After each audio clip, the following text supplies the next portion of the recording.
Ladies and gentlemen, are you grappling with tech problems outside the ring? Well, today's episode is powered by the tech titans at Eek Limited. Now, just like a seasoned wrestler knows how to execute the perfect suplex, the brainiacs at Eek, armed with Ivy League smarts, are here to tag in and take your tech challenges to the mat. You know how every wrestler has their unique finisher? Well, Eek Limited has a squad of engineering and software mavericks who don't just build software, they craft digital championship belts. Whether you're a solo contender looking to climb the ranks or a business with a stable of champions, Eek turns your ideas into a main event showcase. Think about it. Every wrestler needs a great manager, and in the world of tech, that's Eek. Need a killer app with AI features sharper than a razor's edge? Eek's the corner man you want. Creating a game that's as engaging as a Royal Rumble? They'll help you develop it with AI testing so advanced, it's like having a wrestling legend as your coach. Eek helps you and your business build any software you need.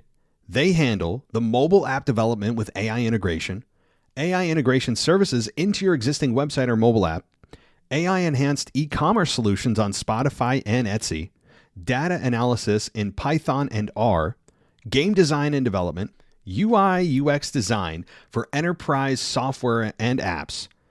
And hey, if you're looking to sell your software business or want to monetize your products like a pay-per-view spectacular, Eek's got the business acumen to make that happen. They're not just about the tech, they're about the triumph.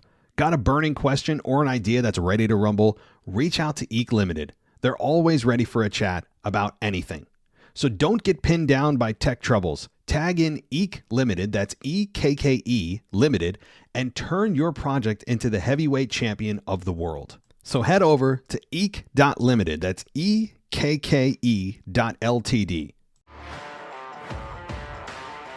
This is WWE superstar Drew McIntyre, and you're listening to the WWE Podcast. The champ is the one that everybody wants, me. Becky Lynch is going to WrestleMania. Claymore.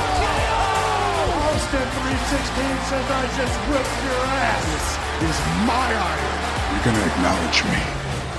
What's going on, everybody? Guys and girls, welcome back to another edition, a very special edition of the SmackDown review right here on the WWE Podcast.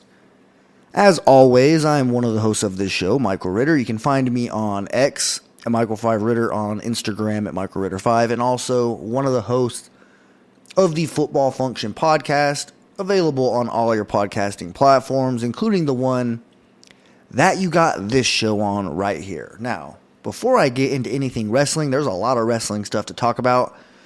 I'm actually recording this at 10:30 p.m. So as you guys know, I usually have been recording these shows on Saturday morning, but it was too juicy of an episode to let wait. I had to hop on here as soon as I could to talk about it with you guys. But before I do that, I wanted to give a quick shout out to the Football Function Podcast because we recently climbed up the charts in India.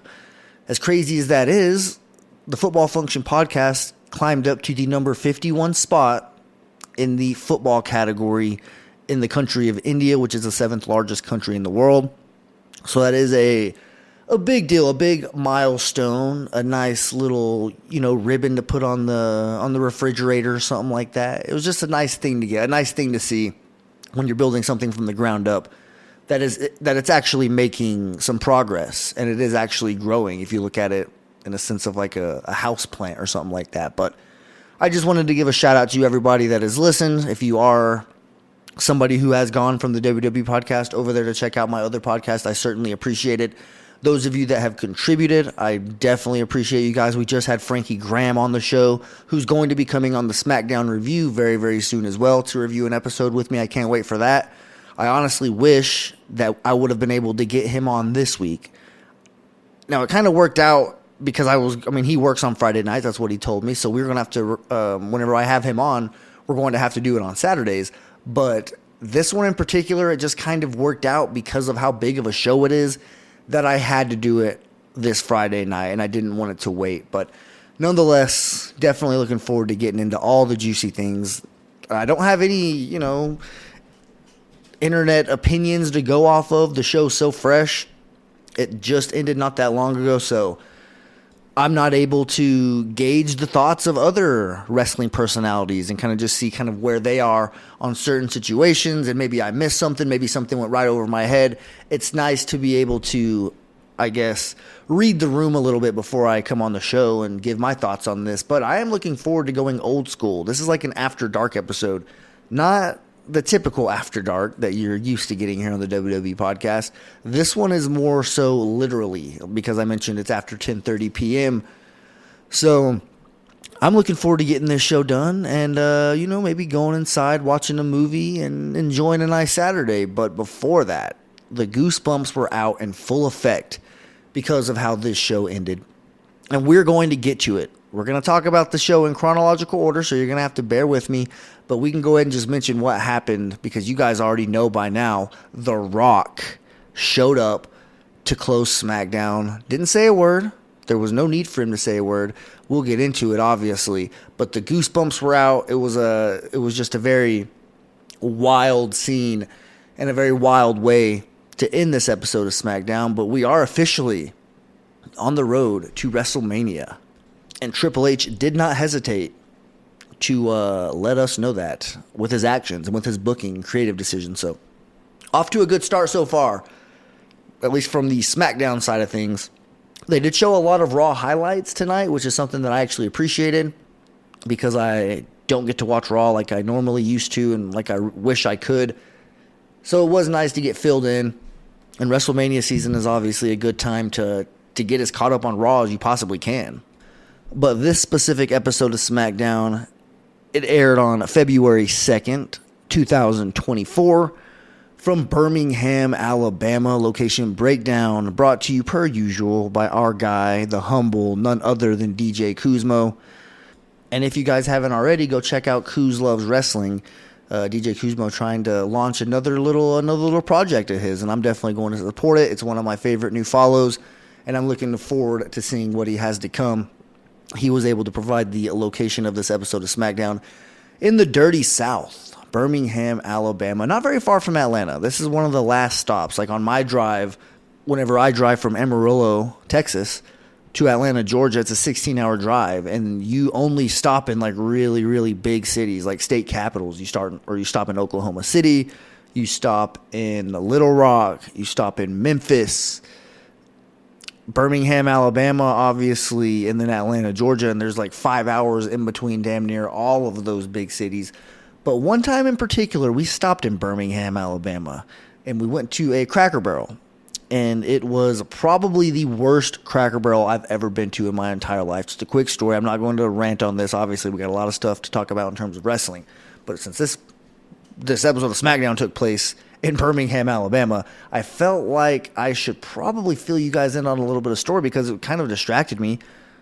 Every time they mentioned that they were in Birmingham, I was like, oh man, I just thought about that Cracker Barrel, because there are Cracker Barrels everywhere whenever you get to the South. You know, when you're in those southern states, Arkansas, Alabama, Georgia, you pretty much see Cracker Barrels just like you see McDonald's, you know, or whatever's that really popular fast food restaurant in the geographical region that you're in. You know, everywhere's different. I know California maybe a little bit more In and Out. Here in Texas, we see a lot of McDonald's, we see a lot of Whataburger, things like that.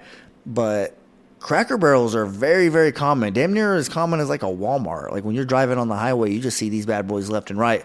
But we went to one of them. We got some quick breakfast, and I tried to dip a chicken strip into some gravy.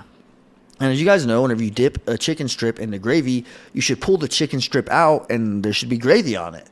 Well, for whatever reason, I dipped the chicken strip in the gravy and I pulled it out, and there was no gravy on the chicken strip. The chicken strip, or the gravy, just kind of moved like Jell-O almost. And it was just one of the most disgusting things. It was just, I didn't expect it. And obviously I went the rest of the meal without the gravy. I really wasn't feeling it at that point, but now I just try to avoid Cracker Barrels, you know, any chance I get, especially not the one in my local town, because I'm going to be honest, chicken and dumplings, not sure if you guys are a fan of chicken and dumplings, but they are so damn good, and it's just one of my favorite things to eat. And the ones at Cracker Barrel are extremely good if you haven't already gotten them. Oh yeah, mac and cheese as the side as well.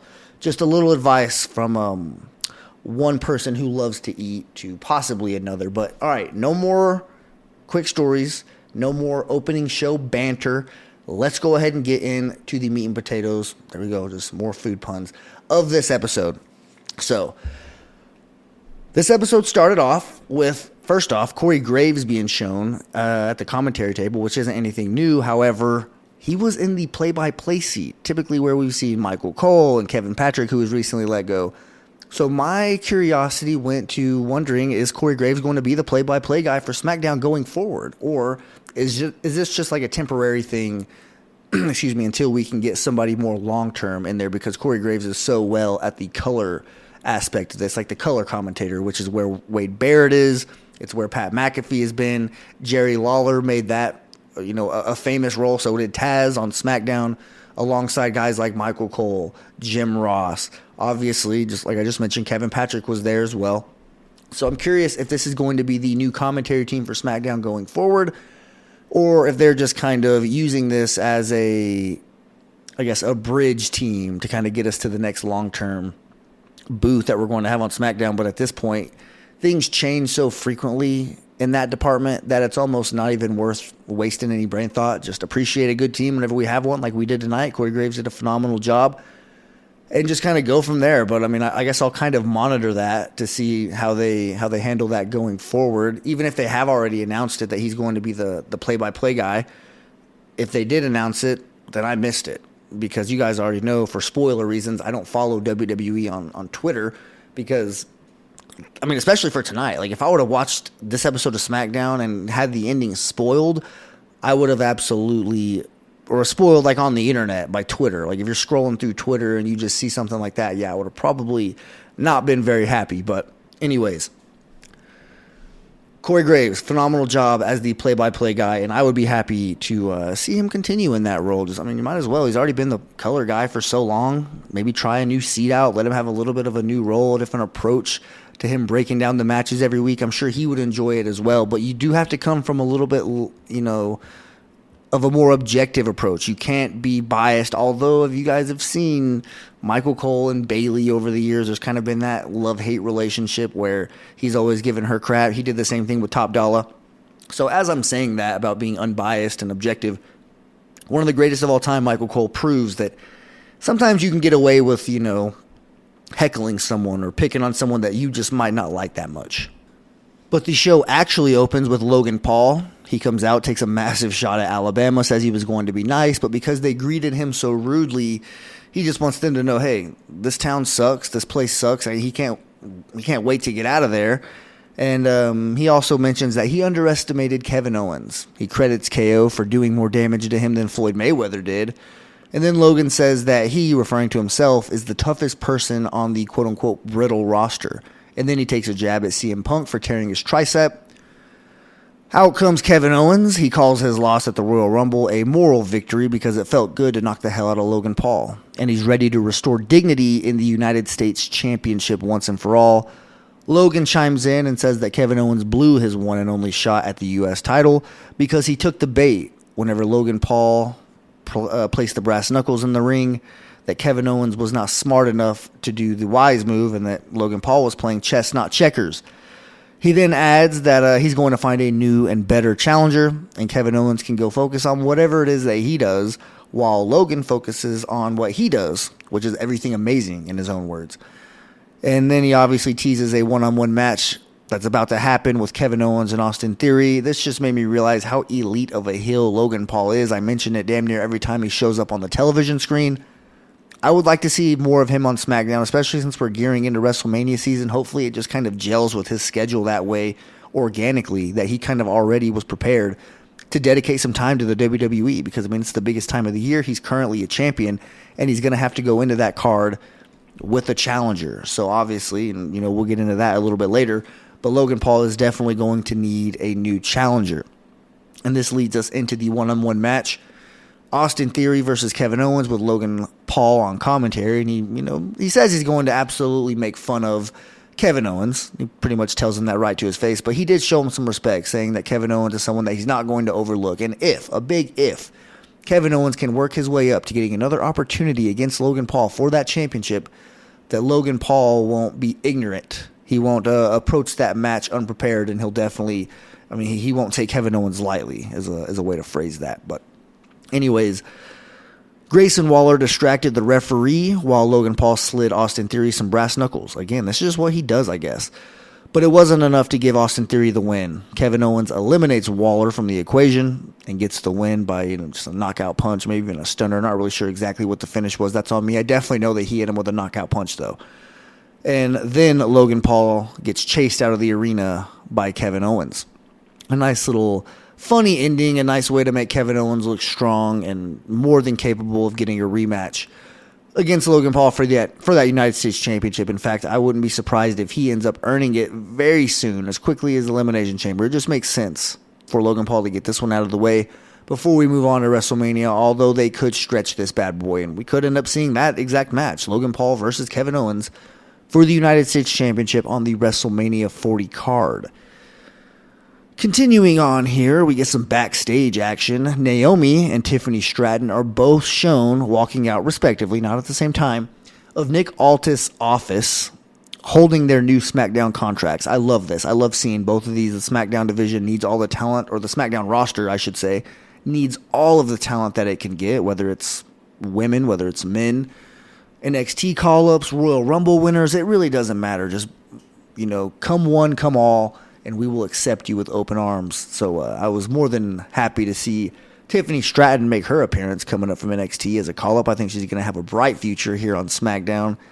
But she starts off on the wrong foot a little bit. We see Bianca Belair, we see Michin, maybe another one. I think there might have been another women's wrestler back there. Cannot remember the exact group that was there, but I know Bianca was there, and I definitely know Michin was there because Tiffany Stratton makes a statement by smacking the taste out of Michin's mouth, which obviously sets up a one-on-one later on in the show.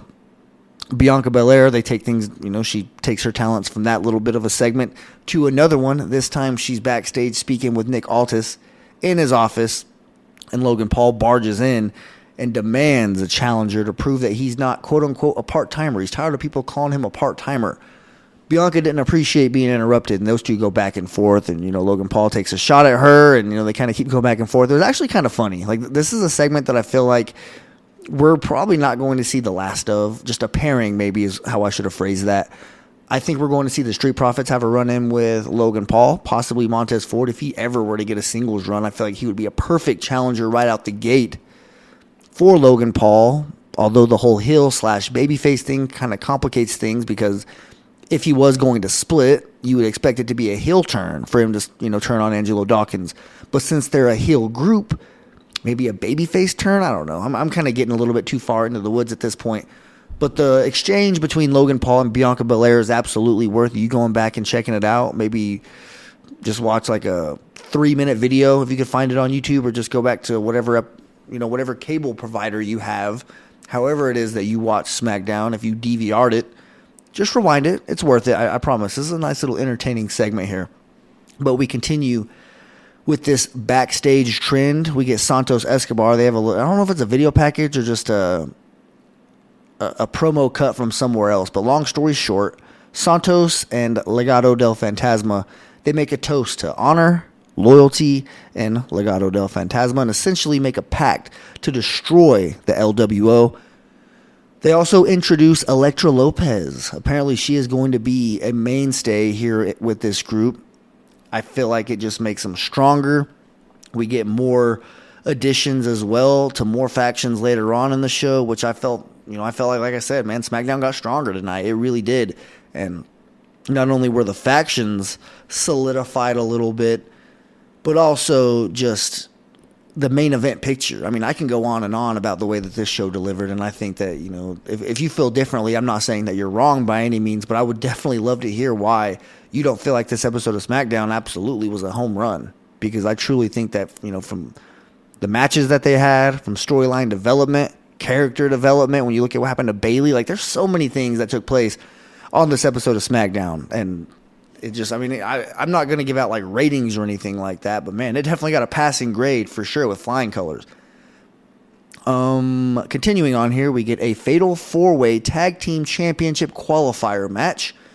We're going to have another Fatal 4-Way next week where the winner will go one-on-one against, or not one-on-one, I guess 2-on-2. It's going to be a tag team match up against the winner of this match just to get a rightful set of challengers to go after the tag team championships, I assume, at Elimination Chamber. That just seems like something that they would do to give us a quick feud, a quick, cheap, number one contender. I'm always for a tournament, though. If this is how you do it, whether it's, several first-round matchups to get to a second round, or if you just go right out of the gate, let's eliminate 3 teams right now by having a Fatal 4-Way, that makes a lot of sense as well. As long as the challengers earn their number one contendership, then I'm totally for it. And we saw Pete Dunne and Tyler Bate do that exact thing here whenever they defeated Pretty Deadly, Legado del Fantasma, and LWO. It was a pretty impressive showing by Pete Dunne and Tyler Bate. They obviously get one step closer to that championship match at Elimination Chamber in Australia. And it just seems like because of the trend WWE has been doing, like when they went to Puerto Rico and we saw Bad Bunny do his thing, obviously Sami Zayn in Montreal, Drew McIntyre whenever they went overseas for Clash at the Castle. The foreign wrestlers seem to get the spotlight around this time whenever we go overseas, and I'm totally for that. It makes all the sense in the world. Why wouldn't you want to appeal to that audience and give somebody fresh an opportunity? I feel like, it's been good for some of the wrestlers that have gotten those opportunities. Zelina Vega was one whenever she went one-on-one with Rhea Ripley. There's good things to just giving somebody an opportunity. Even if you know that they do not stand a chance, it's more than worth it to give them the rub and the championship opportunity at least. But that does take me to Damage Control and some of the stuff that happened. And I can't help but, I'm not one to toot my own horn, but I've been referencing the 2005 Dave Bautista leaving Evolution. That whole storyline, I've been noticing the similarities and, the parallels along the way, along this ride. It's just been damn near almost unprecedented the way that they've copy and pasted it. And I'm all for it because it was a great way to do it. It was a great formula back then. And they pretty much did the exact same thing because there was an episode of Monday Night Raw right around the time that Dave Bautista was going to have to make his choice. Triple H or JBL? Which championship are you going to go for at WrestleMania 21? At this point, Randy Orton was already out of Evolution, so he was, way off doing his own thing.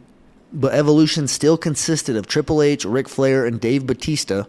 And while Dave Bautista was outside of the locker room, Triple H and Ric Flair thought that he was completely nowhere near the locker room. But they're kind of taking some shots at Bautista. They say that he has $1 million body and a 10-cent brain. And, of course, that he's going to make the wrong decision here. And that they're the ones that have been trying to frame JBL, having these hit attacks, like where they tried to run over Bautista with a limousine with those long horns on it, So there's so many similarities because now Bayley overheard Io Sky and Damage Control, specifically the Kabuki Warriors, saying that Bayley was quote-unquote done tonight. And Bayley kind of walks out, showing that she heard what was said. They didn't know that she heard what was said. And immediately I knew, ooh, this is going to get good. So they head out to the ring. We're supposed to get Bayley's decision, and she kind of goes off a little bit. She's talking about how she's really done everything at WrestleMania at this point. She's hosted it. She's defended the Raw Women's Championship. She's defended the SmackDown Women's Championship. She's won the Tag Team Championship. She's done it all pretty much. And this one's a little bit different because it's personal. She won the Royal Rumble. She went through 29 other women to earn her spot where she can choose to go after some gold. And she says that she could easily go after Rhea Ripley. It would make sense, to go after someone as talented as her, get that one-on-one match at WrestleMania. Rhea Ripley has already had matches at WrestleMania with the likes of Charlotte, Becky Lynch. Why not add somebody like Bayley to that resume? And it would be a hell of a program, I think. But Bayley mentions that there's another avenue that she can go that might just be a little bit different and a little bit more personal. And she looks at Damage Control. And she kind of just calls him out like, are you guys done laughing now? You guys have been making fun of me. You guys have been taking shots at me, talking behind my back. She speaks Japanese here. She takes a little bit of a shot at them in their own language, which I knew threw them off. And she pretty much says that, she's learned that from all of the stuff that she's heard them say about her behind her back while she's there. It's just been a nightmare for Bayley to be in this group. I feel bad for her. And I've seen this coming from a mile away. I knew that this was going to happen. Bayley chooses Io Sky, but before she's able to choose Io Sky officially, she gets attacked from behind by the Kabuki Warriors. They're pretty much beating the living hell out of her until she gets a steel pipe out from behind the steps. She kind of hides it. She takes a shot at Asuka. She takes a shot at Kairi Sane. And then we get a nice visual face-off with Io holding up the belt, Bayley holding up the pipe. Io makes a run for it, obviously, and, Bayley lets her know, I'll see you at WrestleMania. So we have the Women's Championship match set or the WWE Undisputed Women's Champion, whatever they call Io Sky's championship, because Rhea's the Women's World Champion. So Io Sky versus Bayley. And it seems like maybe Nia Jax might be on the way to take on Rhea Ripley. I don't know if that's a WrestleMania-worthy match, but nonetheless, we do have the SmackDown picture, and this storyline is unfolding exactly like we thought it was, guys. Bravo. If you're here with me, if you've been listening to these predictions where we called this out, where we pretty much said that this is exactly how this storyline was going to develop, been talking about it for damn near a year now, yeah, we just whatever you're drinking, whether it's water, whether it's Gatorade, sweet tea, Dr. Pepper, any type of beverage, go ahead and raise a glass, have a little toast. I'm holding up a water bottle right now because we called that, and we deserve a little bit of a vindication because you make a lot of fantasy bookings all the time. I can't tell you how many times I've been wrong. Thought I saw a program unfolding right before my eyes. Bam, they go a completely different way. And, I always appreciate those moments because, they don't happen every day whenever you actually can predict something from several months out. But anyways, let's continue on here. We get a 6-man tag match, the Final Testament versus Lashley and the Prophets. The match itself really was irrelevant. It was the post-match beatdown that the Final Testament was trying to do to Lashley and the Street Profits, and the numbers are finally evened out a little bit. We get B-Fab joining Lashley and the Street Profits, whatever their group is called. And this is something we kind of mentioned. We saw them tease it several weeks ago, and we never touched back on it. We're like, what happened to B-Fab? She's been talking to Lashley. Is she going to join this group? This is where she belongs. This is where we need to see her. Honestly, if I'm being completely honest, if we're going to get the most out of B-Fab, she looked better tonight, obviously taking a shot at Scarlett, kind of there saving the day for Bobby Lashley, telling him to get out of the way whenever Karrion Kross was trying to sneak up from behind. She had more of an impact and more of an impression tonight than she's had in her entire career on the WWE, or at least on the main roster on SmackDown with Hit Row and, all that good stuff. I will say she did a hell of a job reintroducing herself tonight. She has new hair. She looks way better. She looks way more confident. I am all for B-Fab being in this group, and I think we're going to see some pretty good stuff from it. Continuing on here, Braun Breaker shown backstage holding a SmackDown contract. Looks like he's about to sign it until Adam Pearce pulls a slick move.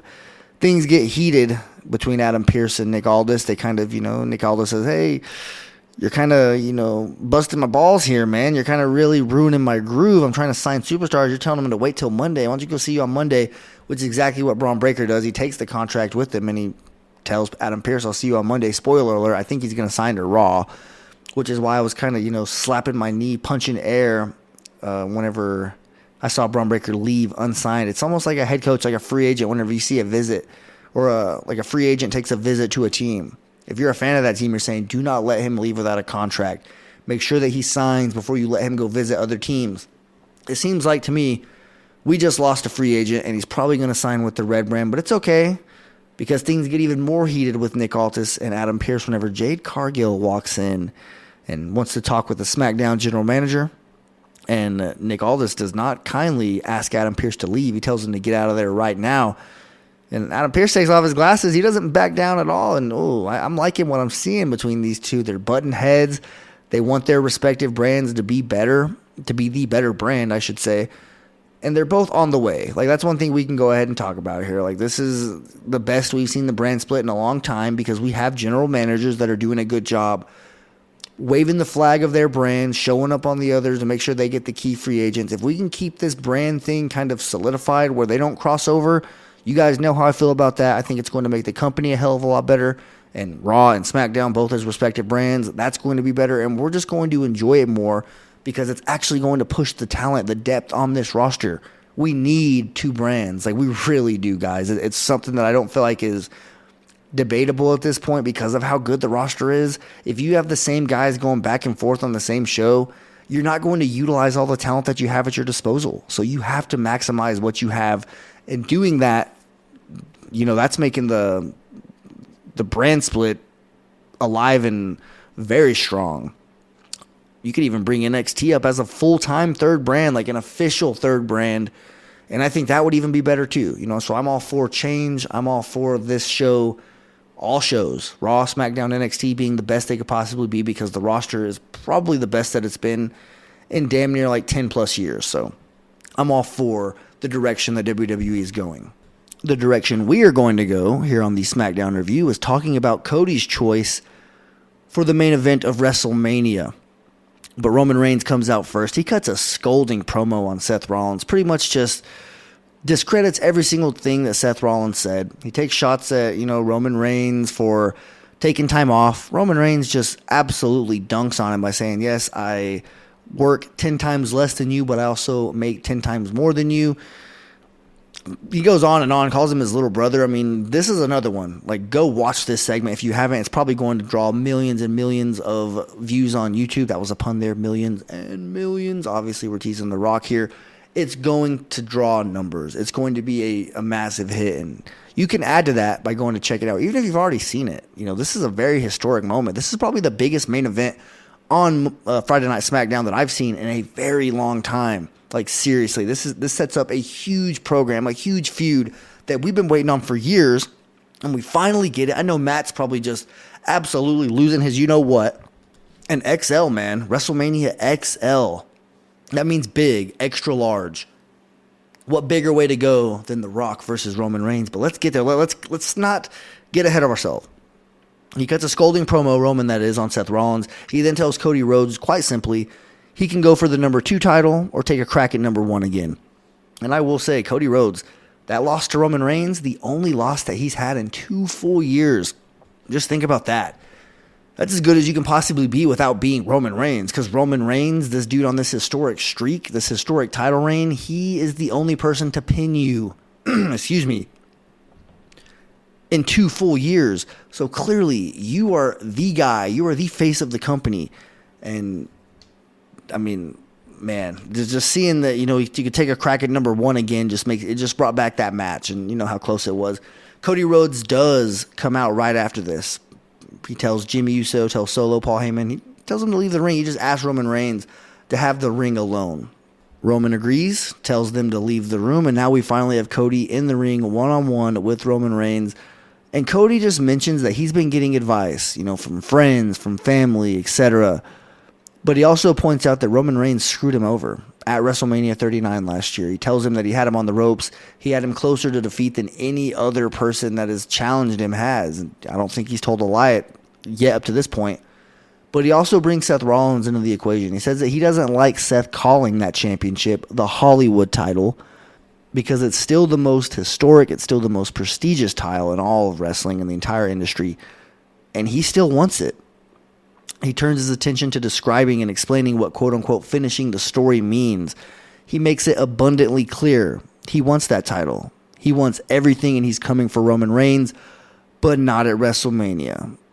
He says that one of the people who's been giving him advice knows him very well, and you hear the crowd just pick up on exactly what's going to happen. Us as viewers knew exactly what was going to happen.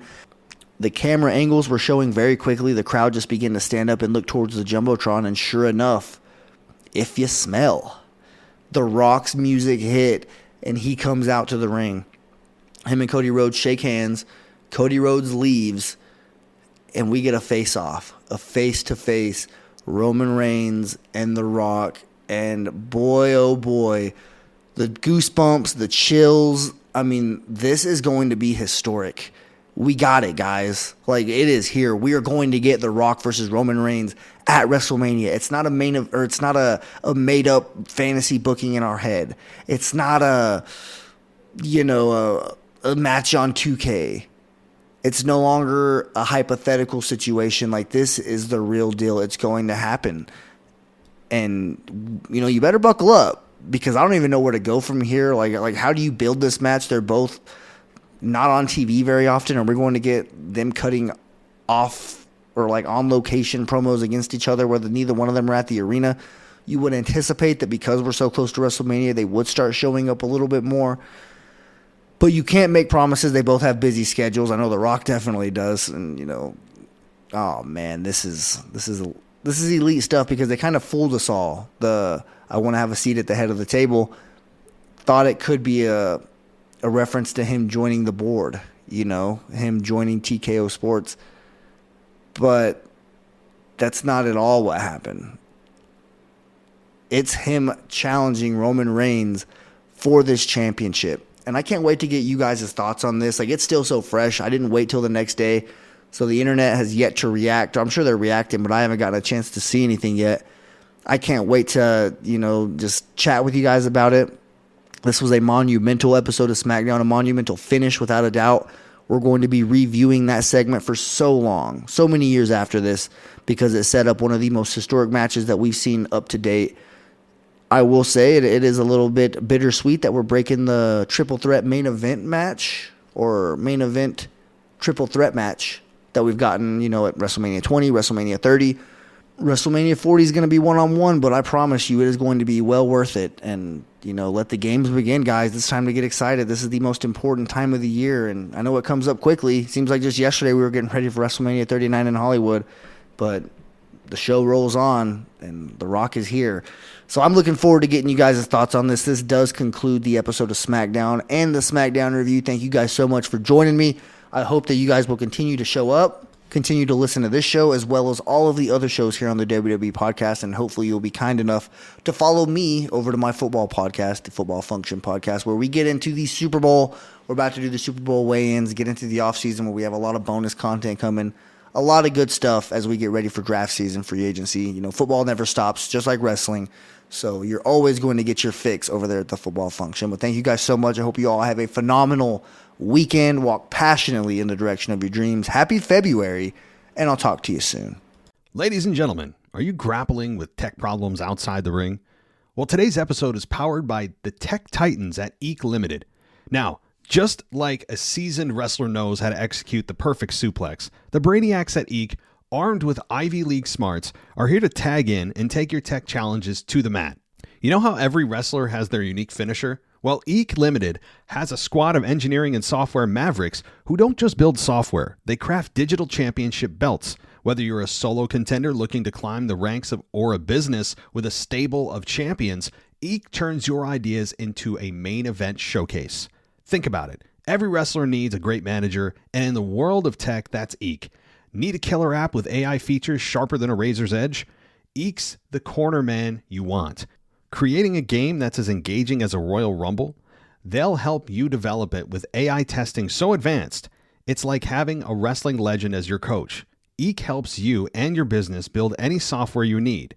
They handle the mobile app development with AI integration services into your existing website or mobile app, AI-enhanced e-commerce solutions on Spotify and Etsy, data analysis in Python and R, game design and development, UI/UX design for enterprise software and apps. And hey, if you're looking to sell your software business or want to monetize your products like a pay-per-view spectacular, Eek's got the business acumen to make that happen. They're not just about the tech, they're about the triumph. Got a burning question or an idea that's ready to rumble? Reach out to Eek Limited. They're always ready for a chat about anything. So don't get pinned down by tech troubles. Tag in Eek Limited, that's EKKE Limited, and turn your project into the heavyweight champion of the world. So head over to eek.limited, that's EKKE.LTD. Thanks for listening to the WWE Podcast. Don't forget to subscribe on your favorite podcast app so you don't miss a show, or head to WWEpodcast.com. And for all of these shows ad-free, head over to patreon.com/WWE Podcast. Until then, we'll see you next time.